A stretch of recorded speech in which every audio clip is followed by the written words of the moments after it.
Ya, bismillahirrahmanirrahim. Assalamualaikum warahmatullahi wabarakatuh. Teman-teman sekalian, mahasiswa dan mahasiswi angkatan 5 yang Allah Subhanahu wa taala cintai. Alhamdulillah, pada kesempatan hari ini kita bertemu dalam mata kuliah pengantar filsafat. Ya, teman-teman sekalian, ini mata kuliah baru buat kita semuanya ya. Semoga nanti dalam waktu dekat kita bisa bertemu dalam kuliah yang tatap muka gitu. Oke, teman-teman sekalian, langsung saja. Pengertian filsafat ya. Filsafat itu identik dengan berpikir ya. Jadi kalau orang yang suka berpikir itu sering disebut dengan filsuf. Ya, pernah dengar ya nama-nama filsuf, Aristoteles, Plato, Montesquieu dan seterusnya. Oke. Ada dua macam ya, ada ahli filsafat, ada filsuf. Kalau orang yang suka berpikir, orang suka berpikir itu maka bolehlah disebut dengan filsuf. Adapun ahli filsafat, dia yang belajar tentang tokoh-tokoh filsafat, belajar pemikiran mereka, belajar metodologi berpikir mereka. Nah, terus yang bagus yang mana saat filsuf dengan ahli filsafat? Dua-duanya. Ya, maka akan sangat bagus sekali kalau kita menggabungkan kedua-keduanya ya. Oke, teman-teman sekalian. Banyak orang yang menolak filsafat ya. Jangan belajar filsafat. Filsafat itu nanti sesat loh.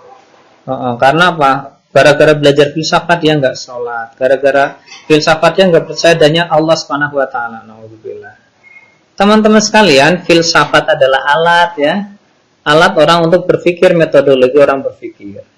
Dia dengan filsafat bisa jauh dari Allah. Dia juga dengan filsafat bisa mendapatkan hidayah dan sangat kuat imannya ya. Begitu saat ya. Ini contoh. Ini adalah gambar anak kecil, bayi yang sedang sakit kulitnya ya, iritasi. Saya mengalami sendiri ketika anak saya masih kecil waktu itu dan saya belum berpengalaman untuk menjadi seorang orang yang tua. Maka ketika anak buang air besar, di pampasnya dibuka, pampas itu dibuang, kemudian dibersihkan dengan lap yang dibasahi. Buang air besar lagi, lap itu tadi diambil lagi, dibasahin air. Nggak sampai 2 hari muncul bentol-bentol ternyata. Bentol-bentol itu muncul. Kemudian orang tua saya, ibu saya menyampaikan, oh hati-hati kalau buang pampers. Bisa jadi pampers yang kamu buang tuh di sana tuh dibakar di tempat sampahnya, di pembuangan sampahnya. Maka kulit anak kamu tuh di bagian mohon maaf pantatnya itu jadi bentol-bentol gitu. Saya nggak begitu percaya, istri juga nggak percaya, dipikir oh iya itu kan kenapa bentol karena lapnya nggak lap itu diulang-ulang, ngelap, diperes, ditaruh di situ, dibasahin lagi, dilap lagi, kumannya nggak pergi malah bertumpuk di situ. Maka akhirnya apa yang terjadi? Terjadilah bentolan-bentolan di situ. Oke, paham ya? Akhirnya saya dan istri kemudian membeli tisu basah ya, membeli tisu basah kemudian dilapin, nggak sampai seminggu udah sembuh karena memang tisu basah itu steril kan untuk membunuh kuman gitu. Nah, pernah dengar nggak Facebook itu haram? Iya, Facebook itu dengan Facebook, orang bisa bermaksiat dosa besar, orang bisa bertemu dengan mantannya kemudian melakukan dosa besar lagi, orang bisa pamer aurat. Iya, tapi dengan Facebook juga bisa mengupload nasihat, dengan Facebook juga bisa menjadi ajang silaturahim yang baik, bisa mengumpulkan donasi untuk kebaikan gitu loh. Filsafat dan Facebook itu sama-sama alat, bisa digunakan untuk kebaikan ataupun bisa melakukan dosa besar menentang Allah Subhanahu wa taala. Gitu ya, teman-teman sekalian, paham?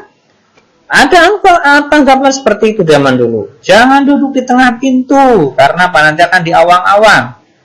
Artinya orang mau melamar nggak jadi, hanya kalau sekarang itu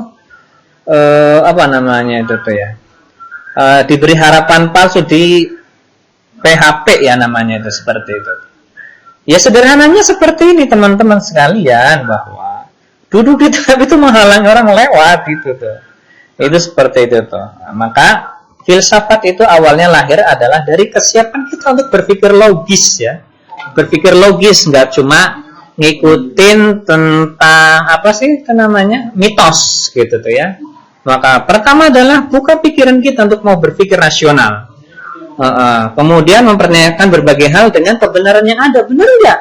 Kalau gara-gara penyakit ini, gara-gara ininya dibakar, benar nggak kalau gara-gara ini? Nah itu tuh. Maka ketika kita mau berpikir logis, maka akan ada kemajuan di situ ya, akan ada kemajuan. Dan Nabi Ibrahim menemukan kebenaran itu kan karena awalnya beliau juga berpikir. Nabi Yusuf bisa menjadi salah satu penguasa istana itu kan karena beliau juga selain mendapatkan wahyu juga beliau seorang berpikir. Nabi Muhammad ketika beliau sebelum mendapatkan wahyu, beliau adalah seorang yang sangat suka berpikir, bertahanus, memikirkan umatnya, bagaimana ini, gitu loh, seperti itu tuh. Maka kita sebagai Nabi Muhammad adalah umat yang berpikir. Afala tatafakkarun? Kenapa kalian tidak menggunakan pikiran kalian? Kenapa kalian tidak berpikir? Gitulah. Kenapa kalian tidak mentadaburi alam? Gitu. Nah inilah dengan filsafat insyaallah ya, sebagai alat metodologi kita berpikir.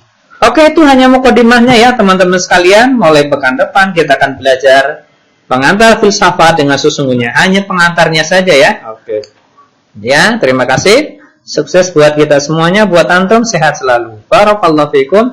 Assalamualaikum warahmatullahi wabarakatuh.